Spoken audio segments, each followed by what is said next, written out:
Start करते हैं कौन सा, कैश फ्लो स्टेटमेंट।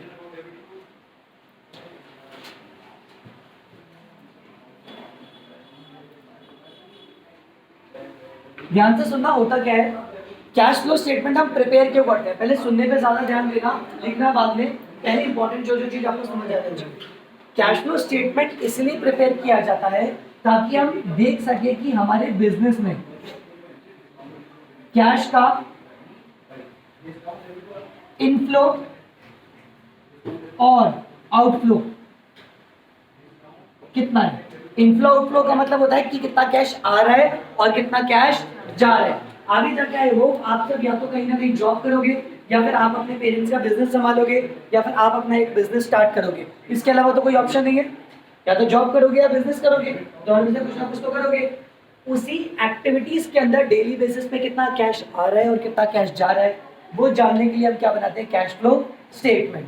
अब कैश फ्लो जानने के लिए क्या हो जाता है, हम लोगों के पास एक मेथड होता है जिसका नाम होता है इनडायरेक्ट मेथड। कौन सा, इनडायरेक्ट मेथड,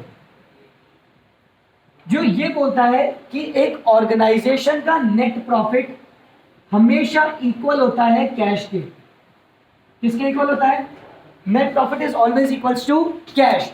आपके ऑर्गेनाइजेशन में जितना आपका नेट प्रॉफिट है उतना ही आपका कैश होगा। इसका मतलब जो मेरा नेट प्रॉफिट है वही मेरा कैश है। फॉर एग्जाम्पल, एग्जाम्पल नंबर 1, मैंने 50,000 के गुड्स बेचे, 40,000 के मैं खरीद के लाया था, तो मुझे फायदा कितने का हुआ, 10,000 का हो गया मेरा नेट प्रॉफिट।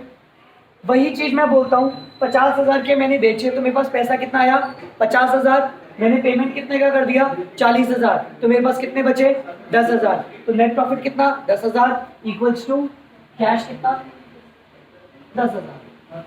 एग्जाम्पल नंबर 2, मेरा कैश समझो मैंने बेचा कितने का, 1 लाख रुपए का माल बेचा, 10,000 रुपए का मुझे रेंट रिसीव हुआ और 40,000 की मुझे कमीशन रिसीव हुई, तो टोटल मेरे पास पैसा कितना आया, 1.5 लाख।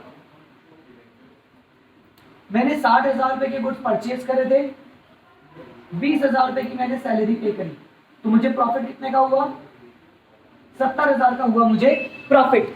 वही सेम चीज देखी जाए, 1.5 लाख रुपए मेरे पास आए और बाकी का पेमेंट मैंने किया, तो मेरे पास पैसा कितना बच रहा है, 70,000। तो this is my net profit and this is equals to cash.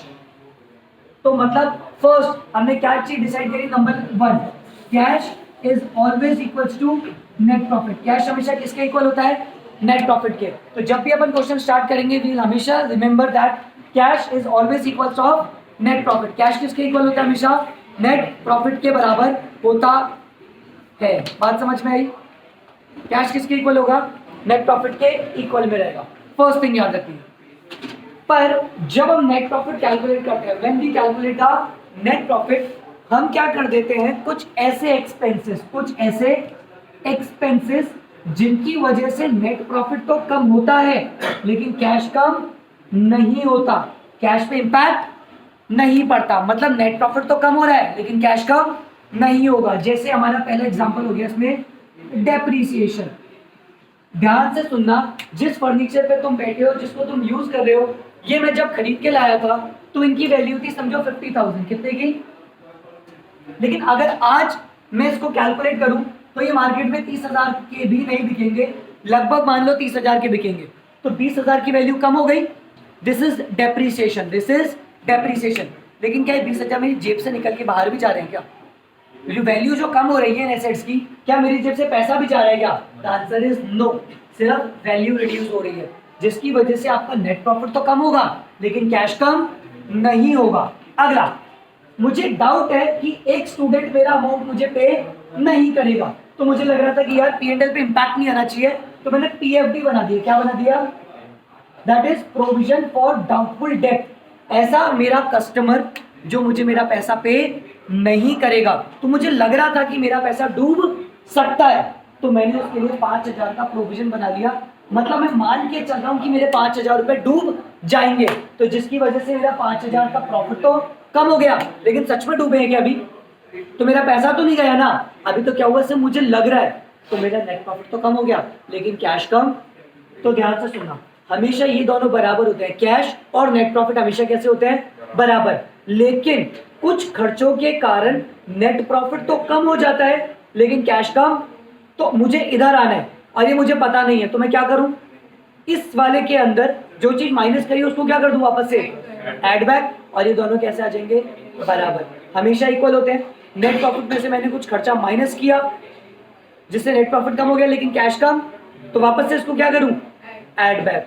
तो कौन कौन सी चीज ऐड बैक हो जाएगी, जैसे डेप्रिसिएशन हो गया, जैसे प्रोविजन फॉर डाउटफुल डेप्थ हो गया, जैसे गुडविल को राइट ऑफ करना। गुडविल राइट ऑफ क्या होता है, फॉर एग्जाम्पल सोचो मैंने 3 साल से पढ़ाते पढ़ाते गुडविल बना ली कि स्टूडेंट से वहां ना कि भैया पढ़ा रहे चलो पढ़ने आ जाते हैं, दिस इज द गुडविल। होता है ऐसा, कोई भी नया सब्जेक्ट अगर मैं स्टार्ट करता हूं तो समझो 4 बच्चे पहले से ही रेडी है पढ़ने को, ऐसा क्यों, वो ट्रस्ट करते हैं, दिस इज गुडविल, इसको क्या बोलते हैं। या फिर समझो मैंने क्या किया, कोई ऑनगोइंग बिजनेस खरीद लिया, मैंने कोई ऑनगोइंग बिजनेस, समझो मैंने एक यहाँ पे रेस्टोरेंट लगा दिया जिसका नाम था मैकडॉनल्ड्स, क्या था, क्या मुझे पहले दिन से कस्टमर मिल जाएंगे, क्यों, क्योंकि मेरे पास मैकडी की क्या है, गुडविल, लोग उसके बर्गर पे भरोसा करते हैं कि क्वालिटी अच्छी होगी, टेस्ट अच्छा होगा। या फिर समझो ना मैं इस कॉलोनी के बाहर गुलाब जी की चाय खोल देता हूँ, क्या बिकेगी, पहले दिन से बिकना स्टार्ट हो जाएगी, वाई, क्योंकि गुडविल है गुडविल है, उसके पीछे क्या है, हमारी गुडविल। तो मुझे एक बात बताना, वो चीज मैंने एक्स्ट्रा में खरीदी होगी, गुलाब जी का जब मैं नाम खरीदूंगा तो क्या मुझे उसके पैसे देने पड़े होंगे, यस, मुझे पैसे देने। तो अब एक बताता हूँ, पैसे तो पहले दे दिए, अभी जो नाम के लिए मैंने पैसा पे करा है ये मैं इसको हर साल अपने P&L से राइट ऑफ करूंगा, मतलब खर्चा मान के कम करूंगा। आगे वाले साल में जब मैंने पैसे को कम किया, क्या आगे जाके पैसा कम हुआ, नहीं, लेकिन कैश प्रॉफिट कम हुआ, तो कैश को बढ़ाने के लिए क्या करना पड़ेगा, ऐड बैक। बात समझ में आई, क्लियर है, बात समझ में आई, अरे बोलो बात समझ में आई, क्लियर। ऐसे खर्चों को हम ऐड बैक कर देते हैं। मतलब हमने क्या सीखा, पहली चीज तो थी कि आपका कैश हमेशा किसके इक्वल होता है, नेट प्रॉफिट के। सेकंड जो नई चीज हमने सीखी थी वो दूसरी चीज क्या थी हमारी, all the non cash expense, non cash expense should be added, किसमें ऐड कर दिए जाएंगे, in P&L to calculate cash. Cash को कैलकुलेट करने के लिए आपको जितने भी नॉन कैश एक्सपेंसेस है जो P&L में से माइनस हो चुके हैं उनको आपको क्या करना है, वापस से ऐड बैक करना है टू कैलकुलेट द कैश। बोलो बात समझ में आई। अब जब भी हम कैश फ्लो बनाते हैं तो टोटल एक्टिविटी होती है 3 एक्टिविटी, कितनी एक्टिविटी होती है, 3। सबसे पहली होती है कैश फ्लो फ्रॉम ऑपरेटिंग, कौन सी एक्टिविटी, ऑपरेटिंग। सेकंड होती है कैश फ्लो फ्रॉम इन्वेस्टिंग, और थर्ड होती है हमारी कैश फ्लो फ्रॉम फाइनेंसिंग। पहली तो होती है cash flow from operating, second होती है कैश फ्लो फ्रॉम इन्वेस्टिंग, और तीसरी होती है cash flow from financing. Operating का मतलब होता है धंधे की इनकम, जो मेरा काम है उस चीज से मैं कितनी इनकम कमा रहा हूं, इस चीज को क्या बोलेंगे, cash flow from operating activity. ध्यान से सुनना, फॉर एग्जांपल मेरा प्रोफेशन है टीचिंग करना, क्या काम है, तो मेरी मेन अर्निंग कौन सी होती है, फीस ऑफ द स्टूडेंट। लेकिन सोचो एक बच्चा अपने बैग में पैसे लाया था, इसके पापा ने बोला ये 2 लाख रुपए का पेमेंट कर दियो, ये बैग यहीं भूल गया, ये बैग, उस बैग में कितने रुपए पड़े थे, और ये वापस आया तब तक तो बैग रख तो मैंने लिया था, मतलब बेटा पता नहीं यहाँ तो बैग बच्चे ले जाते हैं, बैग रखा किसने, मैंने। तो अब मुझे बताओ क्या वो भी मेरी एक अर्निंग है, वो भी तो मेरी अर्निंग हुई, मुझे कितने रुपए मिले, 2 लाख रुपए। तो मैं बोलता हूँ यार इस बार तो बढ़िया प्रॉफिट हुआ, 2 लाख रुपए, और ना बढ़िया चल रहा है ट्यूशन। मुझे बताओ ये एक्चुअल में मेरी अर्निंग थी क्या, ये तो एक ऐसी अर्निंग थी जो मेरे धंधे की इनकम, ये तो हर बार थोड़ी होगी, हर बार थोड़ी कोई बच्चा 2 लाख का बैग छोड़ के जाएगा, नहीं, ये तो कभी कभार गलती से हो जाएगा। बात समझ में आई। तो ये मेरा इनकम जो है ये कभी भी मेरे धंधे की इनकम नहीं हो। बात समझ में आया। दूसरा एग्जांपल सुनो, हुआ क्या, मैंने बोला आज की क्लास खत्म होती है और इस बीच में क्या हुआ, 2 बच्चों की आपस में लड़ाई हो गई, ये बोलता है टीना मेरी, वो बोलता है टीना मेरी, आपस में लड़ लिए, गुस्सा आ गया, इसने इसका सर पकड़ा और बोर्ड में दे मारा, उसका सर फूटा, मुझे तो दुख नहीं हुआ, लेकिन मेरा बोर्ड टूटा, मुझे बहुत खर्चा है, मेरा नहीं है बिल्कुल है, लेकिन क्या ही मेरे धंधे की इनकम है कि रोज बच्चे आके बैठेंगे सर फोड़ेंगे, नहीं, ये कभी कभार होगा।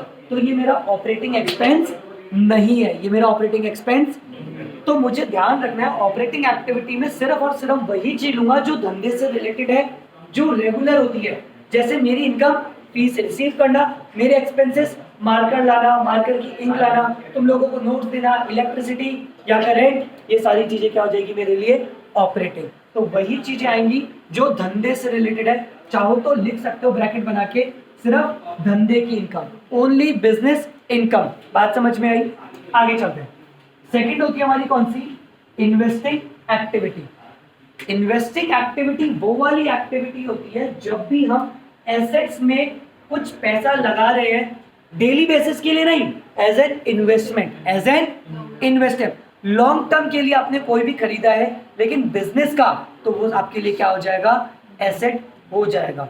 अगर उसको खरीदना या उसी चीज को बेचना या उसके ऊपर कोई इनकम जनरेट हुई है, तो वो भी कहां पे आएगी? आपकी इन्वेस्टिंग के अंदर। वापस से ध्यान से सुनो, कोई एसेट खरीदा या उस एसेट को खरीदना, उसी एसेट को बेचना या उसी एसेट पे कोई इनकम जनरेट करना, मेरी कौन सी एक्टिविटी होगी? Investing activity. ध्यान से सुनना, मैंने ये रूम खरीदा, ये बिल्डिंग खरीदी फॉर टीचिंग पर्पस। क्या डेली खरीदूंगा क्या? ये तो एक बार खरीदी है, इन्वेस्टमेंट है मेरा। इवन जितनी भी चेयर्स, बोर्ड वगैरह लगा रहा हूँ, ये सब क्या है? मेरा इन्वेस्टमेंट, आगे भी काम आता रहेगा। कौन सी एक्टिविटी में आएगा? इन्वेस्टमेंट। जैसे ही तुम लोग चले जाते हो ना, तो वहां का एक रूम मैंने किराए पे दे रखा है ताकि कोई लोग अपनी एक्टिविटी कर ले। मैंने तो इन्वेस्टमेंट किया था, वहां से मुझे रेंट मिल रहा है नहीं मिल रहा? यस, मुझे रेंट मिल रहा है, तो वो रेंट भी मेरा कहाँ पे आएगा? Investing activity. समझो फिर ये लैंड का पीस मैंने बेच दिया तो भी पैसा मिलेगा, तो ये भी मेरी कौन सी होगी? Investing activity. बात समझ में आया? एसेट को खरीदना या बेचना या उसके ऊपर इनकम जनरेट करना कहाँ पे आएगी? इन्वेस्टिंग। पहले कौन सी थी? ऑपरेटिंग। ऑपरेटिंग मतलब धंधे की इनकम जो धंधे से कमाई जा रही है। इन्वेस्टिंग मतलब जो आपने इन्वेस्टमेंट करा है। Third one is financing. Financing का मतलब होता है कि हमने थर्ड पार्टी से कोई भी पैसा ले रखा हो, जैसे आपने शेयर से पैसा लिया मार्केट में इशू करके, आपने बैंक से लोन ले लिया, आपने इक्विटी शेयर इशू कर दिए, आपने बॉन्ड्स इशू कर दिए, और इन सब पे कोई भी एक्सपेंस या इन सब पे आपने कोई भी खर्चा और कुछ करा है, तो वो भी कहाँ पे आ जाएगा? हमारा फाइनेंसिंग एक्टिविटी। वो बताते हैं, वो ऑपरेटिंग के अंदर आएगा। लेकिन एक बार देख लो, ये समझ में आ गया थी चीजें। ऑपरेटिंग मतलब धंधे की, इन्वेस्टिंग मतलब जब भी एसेट को इन्वेस्ट करें, और फाइनेंसिंग मतलब जब भी थर्ड पार्टी से आप पैसा ले रहे हो या उनका पैसा चुका रहे हो या उस पैसे पे आपको कुछ और पे करना है। जैसे मैंने बैंक से लोन लिया, तो बैंक सिर्फ लोन लेगा या तो ब्याज भी लेगा? तो बैंक का लोन का रीपेमेंट भी फाइनेंसिंग है, और लोन के ऊपर जो मैंने ब्याज पे करा वो भी फाइनेंसिंग है। बात समझ में? अब बहुत ही ध्यान से सुनना, very very very important. Operating में वही चीज आती है जो धंधे की इनकम। मेरा नेट प्रॉफिट किसके बराबर होता है? कैश के। डेप्रीसिएशन की वजह से मेरा नेट प्रॉफिट तो कम हुआ, लेकिन कैश कम, तो क्या करूंगा? ऐड बैक कर दिया। अब ध्यान से सुनो, मैंने बैंक वालों को ब्याज पे किया। क्या पे करा? ब्याज। मतलब मैंने उनको इंटरेस्ट पे किया। क्या पे किया? तो क्या इंटरेस्ट की वजह से मेरा प्रॉफिट कम होगा? The answer is yes. क्या मेरा कैश कम होगा? यस। लेकिन बैंक को ब्याज पे करना मेरा धंधा है क्या? नहीं। तो मतलब धंधे का पैसा तो कम हो नहीं रहा, तो क्या करूं? इसको वापस से ऐड बैक, क्योंकि ये ऑपरेटिंग नहीं है। तो मुझे बताओ, ब्याज पे करना कौन सी एक्टिविटी है? फाइनेंसिंग। तो मैं इसको माइनस कहां करूंगा? फाइनेंसिंग में जाकर। बात समझ में आई? अगला बात ध्यान से सुनो, मैंने मेरी बाइक बेच दी, मतलब मेरी जो मोटरसाइकिल थी मैंने उसको बेच दिया, उस पर मुझे प्रॉफिट हो गया। क्या हो गया? तो मुझे बताओ, क्या मेरा प्रॉफिट बढ़ा? हाँ। क्या मेरा कैश बढ़ा? हाँ। लेकिन मोटरसाइकिल बेचना मेरा काम है क्या? नहीं भैया। तो मतलब धंधे का पैसा तो नहीं बढ़ रहा, तो इसको क्या करूं? माइनस करूंगा। लेकिन एक बात बताओ, माइनस किया क्योंकि ये मेरी ऑपरेटिंग एक्टिविटी नहीं थी, तो ये मेरी कौन सी एक्टिविटी थी? इन्वेस्टिंग। मोटरसाइकिल जो मैंने खरीदी थी मेरा एक एसेट था। बात समझ में आया? तो वहां जाके इसको प्लस करूंगा। अगला, मैंने डिविडेंड पे करा। क्या पे करा? डिविडेंड होता क्या है? जब भी आप किसी कंपनी का शेयर खरीदते हो, तो कंपनी आपको जब रिटर्न पे करती है, उसी को क्या बोला जाता है? डिविडेंड। क्या बोला जाता है? तो डिविडेंड मतलब शेयर, शेयर मतलब फाइनेंसिंग एक्टिविटी। बात समझ में आई?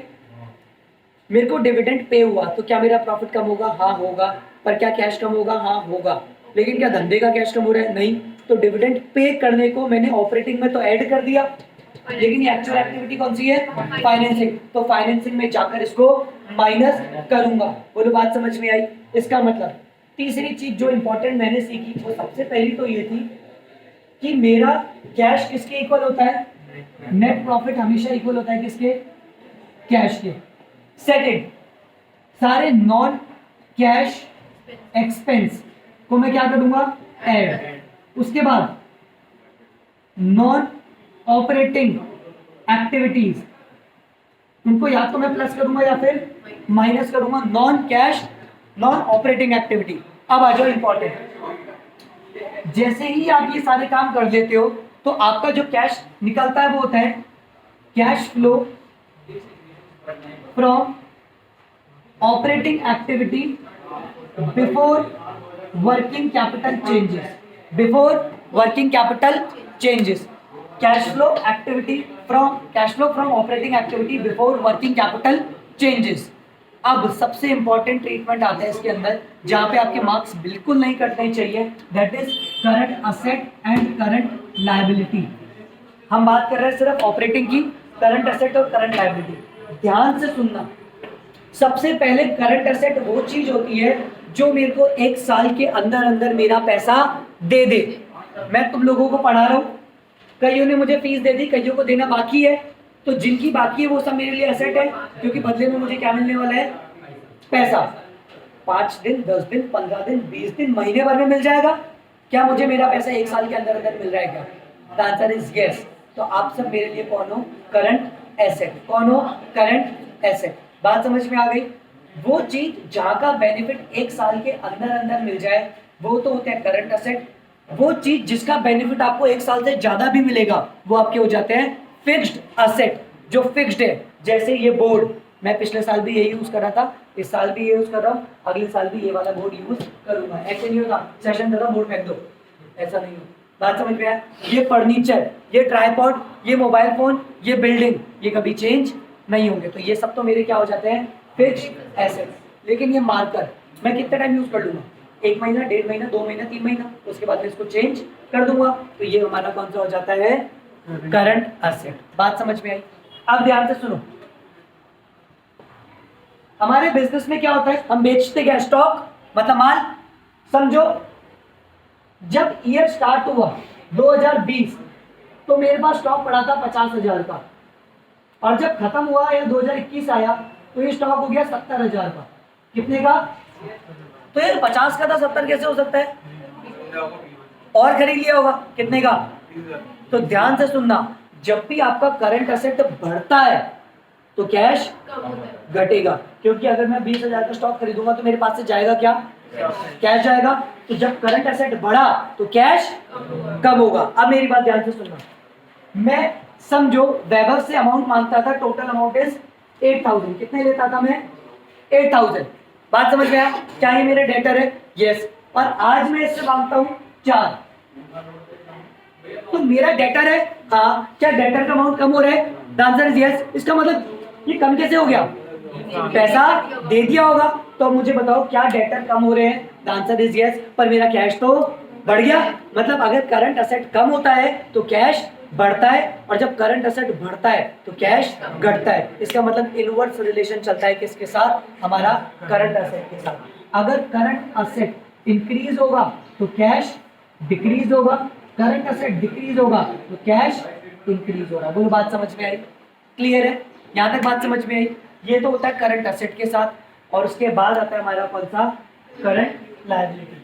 अब ध्यान से सुनो, मैंने बैंक से लोन लिया। क्या लिया? बैंक से लोन 6